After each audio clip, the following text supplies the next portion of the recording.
الله أكبر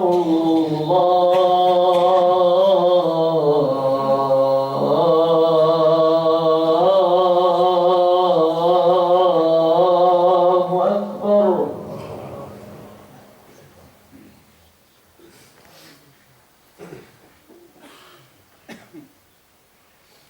أشهد أن لا إله إلا الله.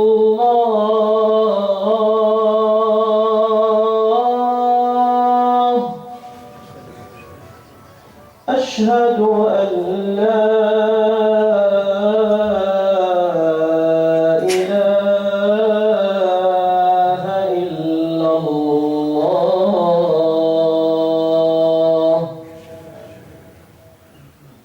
أشهد أن محمدًا رسول الله.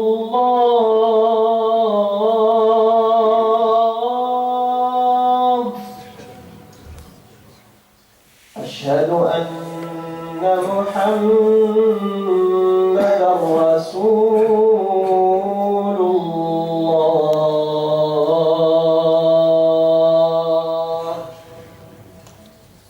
حي على الصلاة.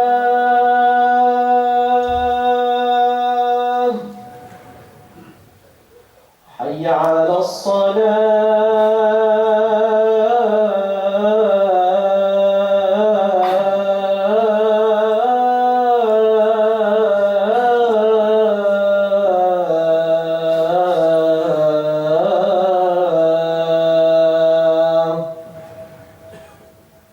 حي على الفلاح.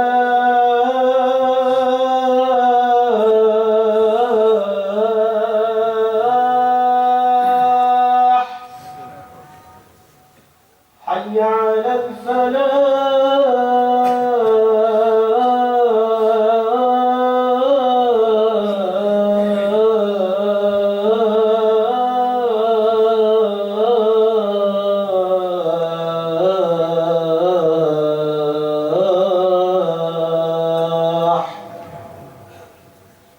الله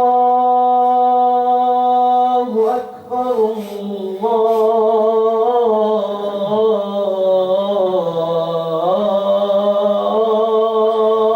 الله أكبر. لا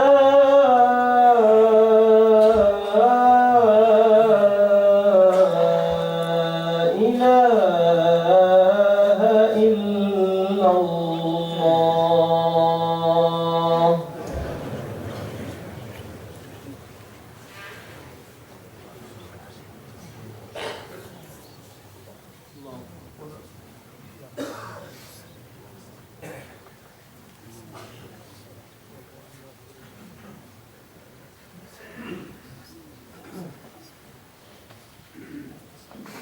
بسم الله. إن الحمد لله نحمده تعالى ونستعينه ونستغفره ونعوذ بالله من شرور أنفسنا ومن سيئات أعمالنا. من يهده الله فلا مضل له ومن يضلل فلا هادي له. وأشهد أن لا إله إلا الله وحده لا شريك له. وأشهد أن سيدنا ونبينا وحبيبنا ومولانا محمد عبد الله ورسوله. يا أيها الذين آمنوا اتقوا الله حق تقاته ولا تموتن إلا وأنتم مسلمون. يا أيها الناس اتقوا ربكم الذي خلقكم من نفس واحدة وخلق منها زوجها وبث منهما رجالا كثيرا ونساء. واتقوا الله الذي تساءلون به والأرحام إن الله كان عليكم رقيبا. يا أيها الذين آمنوا اتقوا الله وقولوا قولا سديدا يصلح لكم أعمالكم ويغفر لكم ذنوبكم ومن يطع الله ورسوله فقد فاز فوزا عظيما. ألا وإن خير الكلام كلام الله وخير الهدى هدى نبينا محمد صلى الله عليه وسلم وشر الأمور محدثاتها وكل محدثة بدعة وكل بدعة ضلالة وكل ضلالة في النار ثم أما بعد ها نحن في الجمعة الأولى من شهر شوال بعدما عشنا 4 جمعات في شهر رمضان نسأل الله تعالى العظيم وبأسمائه الحسنى وصفاته العلى وهو الكريم وهو الحنان وهو الرحيم أن يتقبل منا الصيام والقيام وصالح الأعمال وأن يجعلنا من الناس المقبولين عندهم طاعاتهم وأقوالهم وأعمالهم كما نسأله تعالى ألا يحرمنا رمضان العام القادم آمين. عباد الله، خرجنا من فريضة ودخل بعضنا والبعض الآخر على أهبة الدخول في عمل ليس فريضة وإنما هو من نوافل الأعمال، واتباع الفرض بالنفل هو من علامات القبول ومن علامات التوفيق ومن علامات الهداية ومن علامات التقوى، لأن الله سبحانه وتعالى يحب ذلك، لأن الله يحب ذلك. Je disais que nous voici dans le premier vendredi, la première Jumu'ah de ce mois de Shawwal, après avoir vécu 4 vendredis du mois de Ramadan. Et Allah Ta'ala, nous prions qu'il agrée et accepte de nous nos actes pieux, nos œuvres pieuses faites et observées pendant ce mois de Ramadan. Le mois de Ramadan est un pilier, une obligation, et cette obligation est suivie par des actes surérogatoires. Et le fait de poursuivre et de persévérer dans l'adoration par des actes surérogatoires après les actes obligatoires, c'est un signe qu'Allah Ta'ala a suscité en la personne l'amour de l'obéissance et qu'Allah Ta'ala a agréé de lui les obligations et donc il lui facilite d'observer les actes surérogatoires.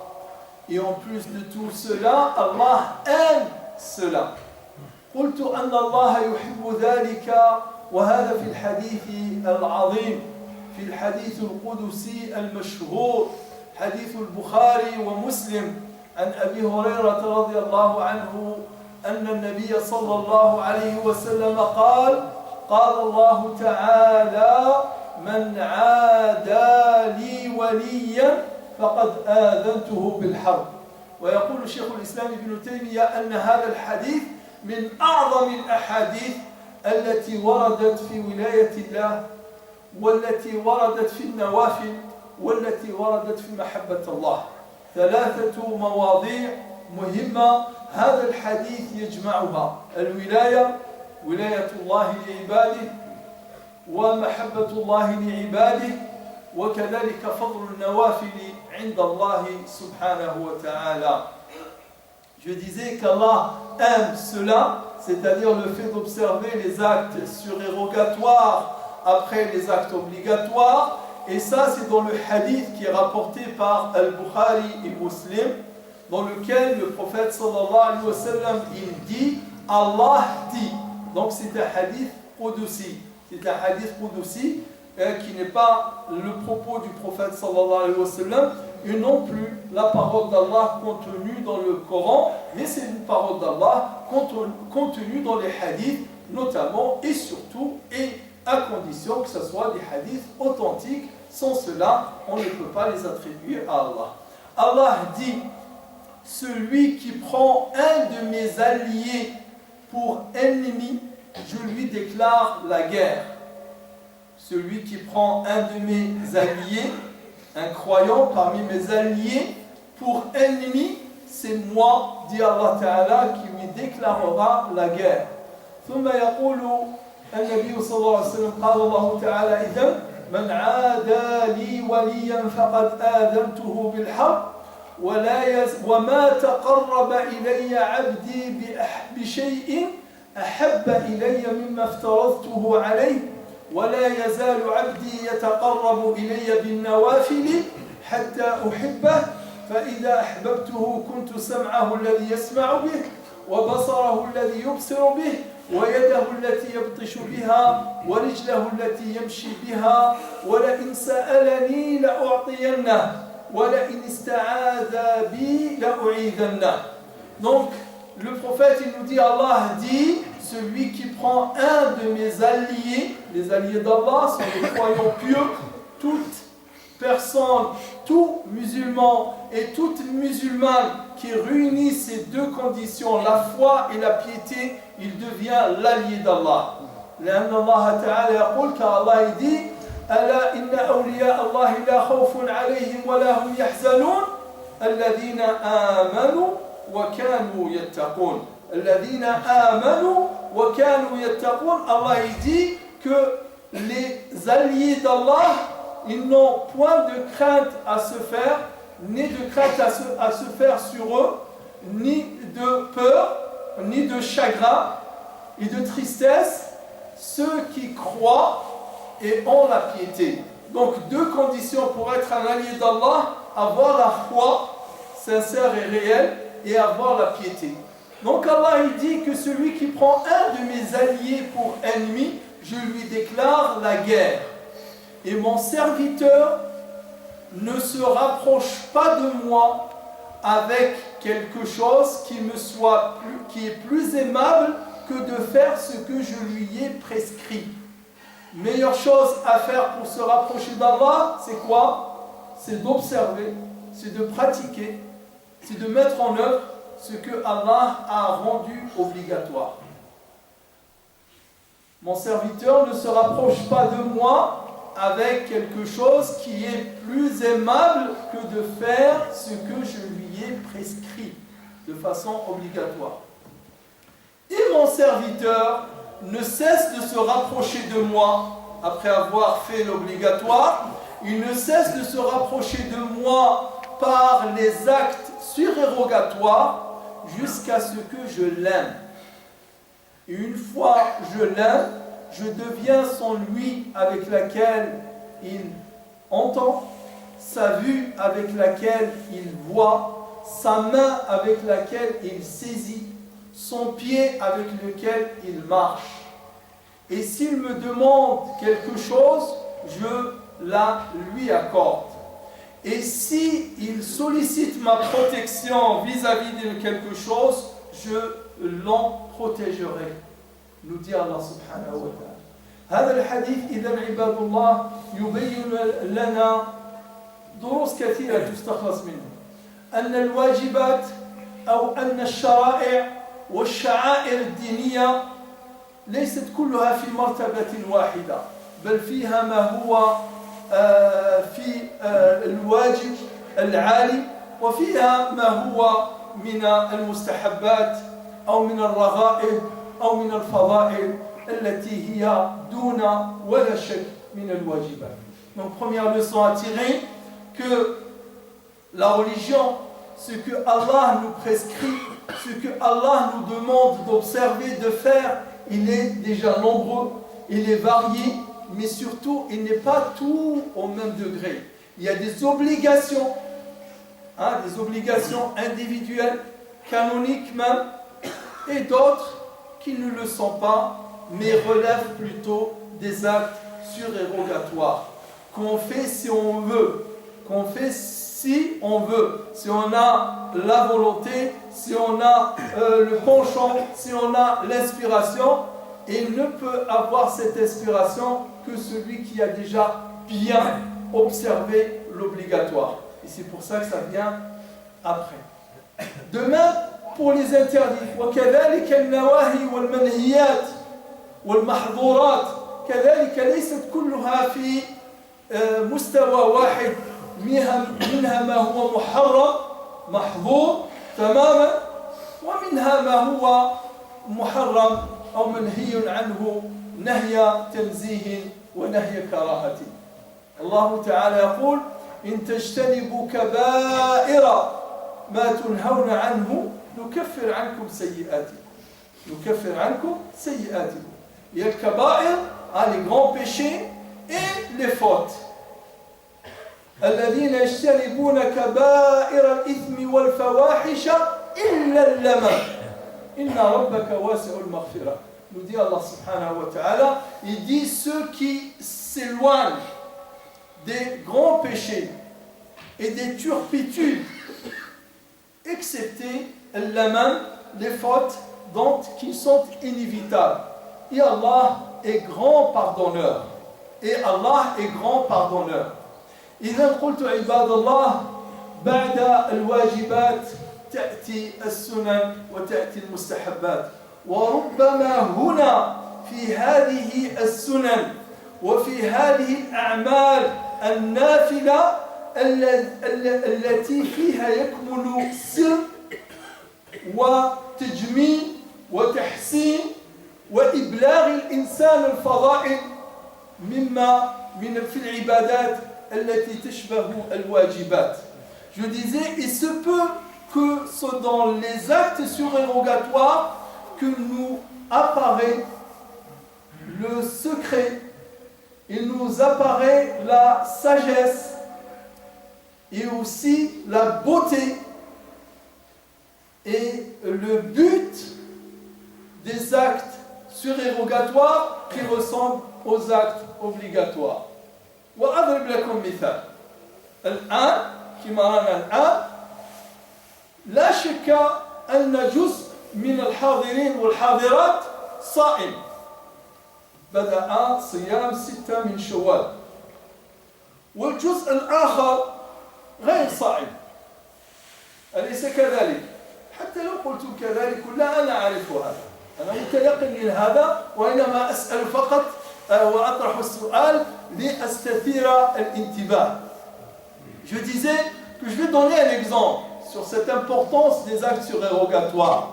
Il n'y a pas de doute, il n'y a pas de doute du tout que les présents et les présentes parmi les sœurs, il y a une partie parmi vous qui jeûne le jeûne des 6 jours de Shawwal. Ils les ont déjà commencés. Et d'autres, pour de raisons ou d'autres, ne les ont pas encore commencés. Et d'autres qui peut-être ne les feront pas aussi. D'accord? Mais qui c'est qui le fait, qui ne le fait pas? Moi je le fais. Je ne le fais pas. Personne ne le sait. Il n'y a que moi qui le sais. Et Allah. Et c'est là qu'apparaît la beauté du siyam. Et c'est là qu'apparaît le secret du siyam. Quand Allah il dit كل عمل ابن آدم له إلا الصيام فإنه لي وأنا أجزي به.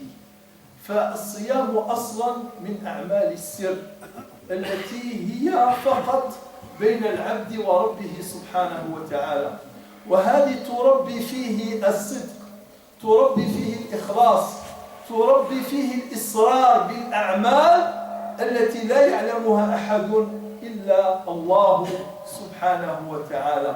Je disais donc que le fait que cet acte, que cette dévotion qui est le jeûne surérogatoire soit fait dans l'intimité sans que les gens le sachent. Et c'est pour cette raison qu'il faut arrêter de poser des questions, tu as fait, tu n'as pas fait. Laissez les gens tranquilles. Celui qui jeûne, il jeûne. Celui qui ne jeûne pas encore, il ne jeûne pas encore. Celui qui n'a pas envie de jeûner, il n'a pas envie de jeûner. Laissez les gens entre eux et Allah. Ne demande pas ce que tu as commencé, tu n'as pas commencé. Laisse les gens. Au moins qu'ils aient quelque chose qui leur appartient, subhanallah. Entre eux et Allah, subhanahu wa ta'ala, on veut tout savoir. Et c'est ça le plus important, c'est cette relation intime entre la personne et Allah. Ce ikhlas qui est fait. Et c'est pour ça que les prières surérogatoires, les meilleures prières surérogatoires, ce sont celles qui sont faites à la maison, pas celles qui sont faites à la mosquée, à part Tahiyyat al-Masjid. Hein, pourquoi? Parce qu'elle se fait entre la personne et Allah. De même que les aumônes, c'est pas les aumônes, ah moi je donne 1000 euros, ah moi je donne 2000 euros, ah moi je donne 10 000 euros. Cette bid'a inventée par certains dans les mosquées pour inciter les gens à donner et à faire des aumônes, soi-disant, une tubdu sadaqati fa ni'mahi. Une tubdu sadaqati fa ni'mahi. Oui, na'am. Mais qu'est-ce que tu vas faire de son ikhlas à lui? Qu'est-ce que tu vas faire de sa sincérité à lui qui donne? Tu lui garantis qu'il est sincère? Que sa sincérité sera préservée quand tu l'affiches devant tout le monde? Ah, un tel il a donné 10 000. Ah, un tel il a donné 5 000. Laissez les gens, il y en a les moyens de le faire dans la discrétion, avec des SMS, avec, je ne sais pas, milliers moyens de le faire dans la discrétion.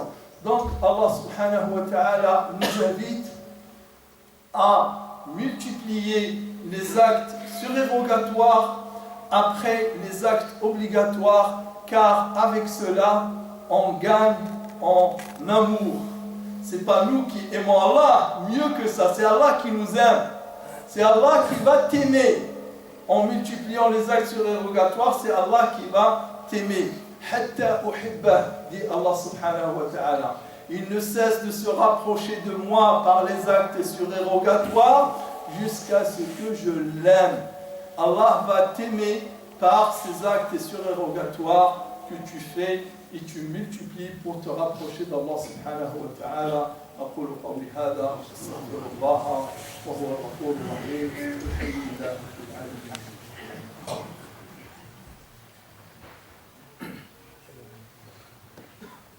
الحمد لله رب العالمين. الحمد لله حمدا يوافي نعمه ويكافئ مزيده. سبحانك اللهم لا نحصي ثناء عليك أنت كما أثنيت على نفسك. اللهم صل على محمد وعلى آل محمد كما صليت على إبراهيم وعلى آل إبراهيم وبارك على محمد وعلى آل محمد كما باركت على إبراهيم وعلى آل إبراهيم في العالمين إنك حميد مجيد. إذن بالتقرب إلى الله بالنوافل بعد الواجبات ينال الإنسان حب الله سبحانه وتعالى له. وإذا أحبه الله تعالى وفق سمعه لسماع الطاعات وبصره للنظر وتدقيق النظر فقط في الحلال والمستحبات ويده يستعملها في الخير ورجله يستعملها في الخير وأي شيء أعظم من هذا. Je disais donc qu'en multipliant les actes surérogatoires après les actes obligatoires, l'adorateur d'Allah, le serviteur d'Allah gagne l'amour d'Allah, et en gagnant l'amour d'Allah, il gagne cette compétence, cette force à utiliser son lui uniquement à écouter le bien, le licite.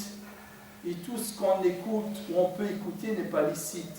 Il y a une écoute qui est licite et une écoute qui peut être illicite. Je ne parle pas des choses qui viennent à notre oreille involontairement. Je parle des choses auxquelles nous prêtons notre oreille et notre attention. De même pour le regard, ce n'est pas les choses qu'on voit comme ça de façon furtive, les choses sur lesquelles nous fixons notre regard. Il y a des choses qui sont licites et des choses qui sont illicites. Et Allah Ta'ala va te donner cette force à regarder et fixer du regard uniquement ce qui est licite. De même l'utilisation de la main et la même l'utilisation du pied. والأحب والأغرب من كل هذا في الحديث هي نهاية الحديث. نهاية الحديث قليلا ما يذكرها الناس أو يتذكرها الناس أن الله تعالى يزيد ويضيف في كلامه ويقول وما ترددت في شيء ترددي على قبض روح عبدي يكره الموت وأنا أكره مساءته ولا بد له منها ولا بد له منه. شوفوا سبحان الله إلى أين يبلغ حب الله سبحانه وتعالى للإنسان وقيمة هذا الإنسان عند الله أن الله فقط يعطينا تشبيه ولله المثل الأعلى. الله تعالى التردد ليس من صفاته أبدا، ولكن كناية، أو لو كان مترددا على شيء لتردد على قبض روح هذا العبد الذي يكره الموت، والله تعالى يحبه إلى درجة أنه يكره إساءته حتى في الشيء الذي هو لا بد منه ولا مفر منه. Hein, je disais, et la fin du hadith, elle est encore plus belle, elle est encore plus sublime. Quand Allah il dit, et je n'hésite pas sur une chose, ou je n'hésiterai pas sur une chose, mon hésitation à recueillir l'âme de mon serviteur, il déteste la mort, et moi je déteste lui faire du mal, alors qu'il en faut. Regardez cet amour d'Allah, au point où Allah il dit, j'hésite à recueillir son âme. Allah n'hésite pas. Allah, l'hésitation n'existe pas. Allah il sait, tout ce qu'il veut, il le fait. Et tout ce qu'il fait, il sait ses conséquences avant même la création de toute cette humanité, toute cette existence depuis des millions d'années, depuis l'éternité. Mais juste pour nous montrer une image de cet amour, Allah dit, si je devais hésiter sur quelque chose, j'hésiterais sur le fait de recueillir l'âme de mon serviteur qui déteste la mort, et moi je déteste lui faire mal en recueillant son âme, mais il faut qu'il recueille son âme. Donc cet amour d'Allah subhanahu wa ta'ala, nous le gagnons par des actes surérogatoires.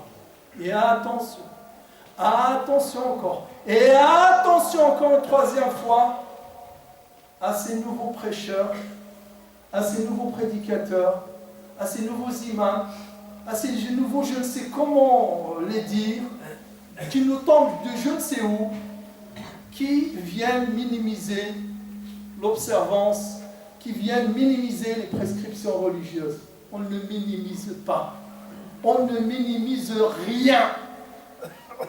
Bien sûr, tout n'est pas sur le même niveau, mais même les actes les plus infimes, les plus minces, les plus petits, les plus surérogatoires, ne sont pas à négliger pour celui qui peut les faire et pour celui qui a fait l'acte obligatoire.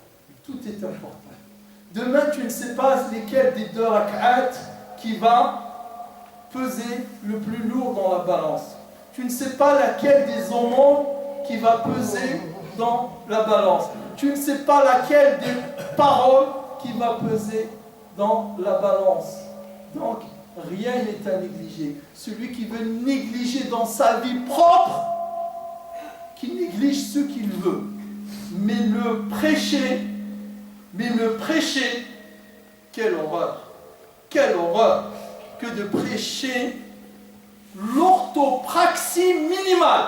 Ça, c'est clair, ceux qui vont m'entendre, ils savent de qui je parle et de quoi je parle. L'orthopraxie minimale. L'orthopraxie minimale. C'est-à-dire la pratique des prescriptions, la minimale. Ça vient d'où cet enseignement? Les gens de toutes les manières, de tout le temps, ils ont toujours été plusieurs. Il y en a qui excellent dans les actes obligatoires et surérogatoires. Il y en a qui sont moyens. Il y en a qui sont à la traîne. Ces trois catégories, Allah en parle dans le Coran. وَأَوْرَثْنَا الْكِتَابَ الَّذِينَ اصْطَفَيْنَا مِنْ عِبَادِنَا فَمِنْهُمْ ظَالِمٌ لِنَفْسِهِ وَمِنْهُمْ مُقْتَصِدٌ وَمِنْهُمْ سَابِقٌ بِالْخَيْرَاتِ سورة الحاقة والسابقون السابقون أولئك المقربون وأصحاب اليمين ما أصحاب اليمين. Donc Allah nous parle dans le Coran de ces catégories. Mais prêcher le zèle dans l'observance ou la négligence, ça, on ne le connaît pas dans notre religion et ça n'existe pas dans l'islam.